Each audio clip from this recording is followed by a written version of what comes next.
அனைவருக்கும் வணக்கம். நான் பிரபாகர் ஜோதிடர். ஓம் சிவாய நமக. சிவசக்தி திருச்சிற்றம்பலம். இன்று பிறந்த நாள் காணும் அனைவருக்கும் வாழ்த்துக்கள். அதேபோல் இன்று திருமண நாள் காணும் அனைவருக்கும் வாழ்த்துக்கள். இறைவனுடையாரில் பரிபூர்ணமாக உங்களுக்கு கிடைக்கட்டும். உங்களுடைய மனம் எதை எண்ணி ஆசைப்படுகிறதோ அந்த ஆசை நிறைவேறட்டும் என்று எம்பெருமான் சிவபெருமானிடம் அடியேன் வேண்டிக் கொள்கிறேன். இப்போ நான் என்ன சொல்ல போகிறேன்னா, இந்த ஆணுக்கும் பெண்ணுக்கும் இந்த திருமணம் பொருத்தம் எப்படி பார்ப்பது என்று என்னுடைய அனுபவத்திலும் முன்னோர்கள் சொல்லி கொடுத்த கருத்தின் அடிப்படையிலும் சிறு விளக்கம் சொல்கிறேன். கருத்து கொண்டு பயன்பெறுங்க. ஏன்னா நிறையா தாய் தந்தையர்கள் இந்த திருமண விஷயத்தில் தவறு செய்கிறாங்க. அதாவது எல்லா ஜோதிடர்கிட்ட எடுத்து போய் திருமணம் பொறுத்து இருக்குதா தான் சொல்லி கேட்குறாங்களே தவிர இருவரும் மனம் ஒத்து வாழ்வாங்களா,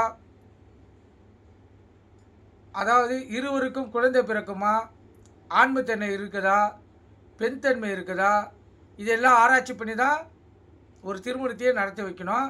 இப்போ நீங்கள் நிறையா தாய் தந்தையர்களும் சரி ஜோதிடர்களும் சரி ஜாதக கட்டத்தை கொடுத்தால் வெறும் திருமணம் பொருத்தத்தை மட்டும் பார்த்துட்டு 11 பொருத்தத்துக்கு 6 பொருத்தம் இருந்தால் திருமணம் செய்யலாம். ஒருத்தருக்கு 9 பொருத்தங்கள் ஏன் 11 பொருத்தங்களும் பொருந்திருக்கும், ஆனால் அவங்களுக்கு விவாகரத்து ஆகிடும். இதெல்லாம் பார்த்திங்கன்னா திருமணம் பொருத்தம் என்பது அது மன வாழ்க்கைக்கு ஒத்து வரக்கூடியது. அதாவது எப்படின்னா பிரச்சனைகள் இல்லாமல் வாழ வைப்பது திருமணம் பொருத்தம். ஆனால் ஜாதக கட்டங்கள் என்பது பிரச்சனைகள் இருக்கா இல்லையா என்று தெளிவாக காட்டக்கூடியது.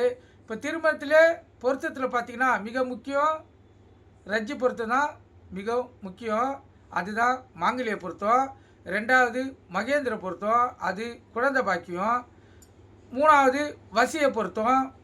இந்த 3 பொருத்தங்கள் மிக மிக முக்கியம். வசியனா கணவன் மேலே மனைவி அன்பாகவும் மனைவி மீது கணவன் அன்பாகவும் இருப்பது தான் வசிய பொருத்தம். மகேந்திர பொருத்தம் குழந்தை பாக்கியம். இருவருக்கும் திருமணம் பண்ணுறது இல்லற வாக்கி சிறக்கக்கூடிய அமைப்பு குழந்தை பிறந்தாதான். அந்த குழந்தை பிறகுற அமைப்பு இல்லைன்னா அவங்களால ஒன்றும் பண்ண முடியாது. கருத்தில் கொள்ளுங்கள். அதே போல் மாங்கல்ய பொருத்தம் ரஜ்ஜி பொருத்தம் மிக மிக முக்கியம். ஏன்னா அது ஆயுள் சம்பந்தமானது கணவந்து. கருத்தில் கொள்ளுங்கள். அதே போல் இந்த மரத்தையும் பார்க்கணும். அவங்க இருவருக்கும் என்ன மரம் இருக்குதுன்னு சொல்லி பார்க்கணும். ஒருவருக்காச்சும் பால் மரம் இருக்கணும். பால் மரம் இருந்தால் தான் குழந்தை பாக்கி ஏற்படும். கருத்தில் கொள்ளுங்கள். திருமணத்தை பண்ணி வைத்தும் தாய் தந்தர்கள் தவிர்க்க வேண்டிய வாய்ப்பு ஏற்பட்டுரும். அதனால் எச்சரிக்கையாக திருமண பொருத்தம் பார்க்கக்குள்ள மிக விழிப்புணோடு இருந்து நீங்கள் பார்த்து உங்கள் பிள்ளைகள் வாழ்க்கையை தீர்மானிங்க. நன்றி, வணக்கம். வாழ்க வளமுடன்.